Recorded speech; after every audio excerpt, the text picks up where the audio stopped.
ఎవరమ్మా మీది? మరి మంగళగిరి అండి, రత్నాల చెరువు, సూర్యనారాయణ నగర్ 21వ వార్డు. అంటే ఎంతమంది పిల్లలు మీకు? 2 మగ పిల్లలండి.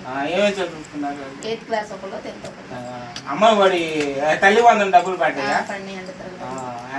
అమ్మ ఎవరి అకౌంట్లో పడ్డాయి? నా అకౌంట్లో. మీ అకౌంట్లో పడ్డాయా? బిఎన్ఆర్ స్కూల్లోనే చదువుతారు. బిఎన్ఆర్ స్కూల్ అంటే గవర్నమెంట్ స్కూల్. షూస్, బెల్ట్ అన్ని బాగా ఇచ్చారు. అంటే స్కూల్ యూనిఫామ్ కూడా మార్చారు. కిట్స్ ఇచ్చారన్నమాట. మొత్తం దానికి సంబంధించిన మొత్తం మీకు వచ్చినాయి అన్నమాట. ఇంగ్లీష్ మీడియం బట్టలు ఇచ్చారు.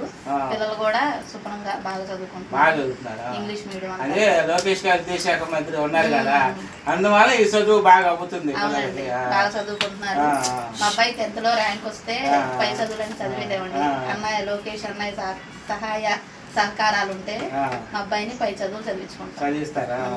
అయితే ఇప్పుడు భోజనం ఉంది కదా, ఇక్కడ అక్కడే భోజనం చేస్తున్నారా? ఇంటి వస్తారు వాళ్ళు? పిల్లలకి అక్కడ సరిపడతలేదు అంటే క్యారేజీ తీసుకెళ్తారా? అక్కడ వచ్చిన హెచ్ఎం సార్ వాళ్ళ టీచర్లు కూడా మంచివారు. బయటికి పంపించారు. మధ్యాహ్నం బయటకి పంపిస్తారు, పంపించరు. ఇంటి దగ్గర నుంచి క్యారేజ్ తీసుకెళ్తారు.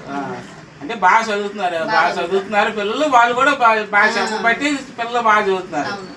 రేషన్ కార్డు ఉందమ్మా మీకు? రేషన్ ఉందండి, కార్డు ఉంది. ఉచిత బియ్యం తీసుకుంటున్నాము. పంచదార ఒకటే ఇస్తున్నారు. మరి మాలాంటి పేదవాళ్ళకి కొంచెం కందిపప్పు అంటే అవన్నీ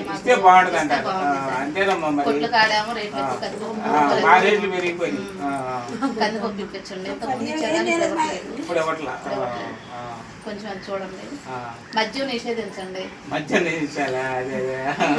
ఇంట్లో మగ మనిషి బయటకు వెళ్ళి 10,000 రూపాయలు 500 పని చేసుకుంటున్నారంటే 400 అక్కడ ఖర్చు పెట్టి 100 రూపాయలు ఇంట్లో తీసుకుంటున్నారు. మరి ఆ ఇంట్లో ఉండే ఆడవాళ్ళమి పిల్లలతోటి ఎట్టా చూసుకోవాలి?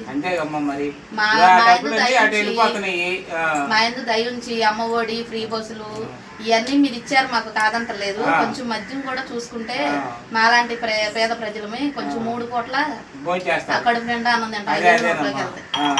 ఇంటికి వచ్చిన కాడి నుంచి గొడవలు మా మనిషితోటి కొంచెం అది చూసుకోండి. లోకేష్ అన్నయ్య మాత్రం మా ముందుకు వస్తే మేము ఇదే అడుగుతామండి. లోకేష్ అన్నయ్య మా ప్రాంతంలో మా ఇళ్ళకి ఇటు వస్తే 21వ వస్తారమ్మా. ఎందుకంటే ఇప్పుడు లోకేష్ గారు ఎక్కువగా జాబులు రావాలని, మరి కంపెనీ రిజిస్ట్రేషన్ తీసుకురావాలని ఇతర రాష్ట్రాలుగా అటు తిరుగుతున్నారు. మన టీవీలో అట్లా చూస్తున్నారు కదా. అయితే ప్రజలు కూడా కనబడి కొంచెం దగ్గర సంవత్సరం అవుతుంది.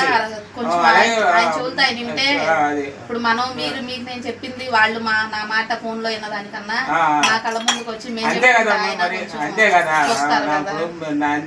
91,000 మెజార్టీతో లోకేష్ గారు గెలవడం జరిగింది. మరి ఆయన చూడాలంటే తప్పేం కాదు కదా.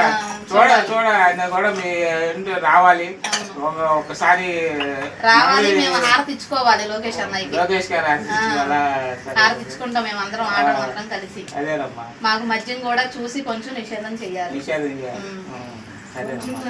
ధన్యవాదాలమ్మా. చాలా థ్యాంక్స్ అండి మా పిల్లలకి బుక్స్ ఇచ్చినందుకు. చాలా అట్లాగే ప్రతి ఒక్కరికి ఎట్లాగే ఇస్తాము. వాళ్ళ అభిప్రాయాలు తెలుసుకుంటాము.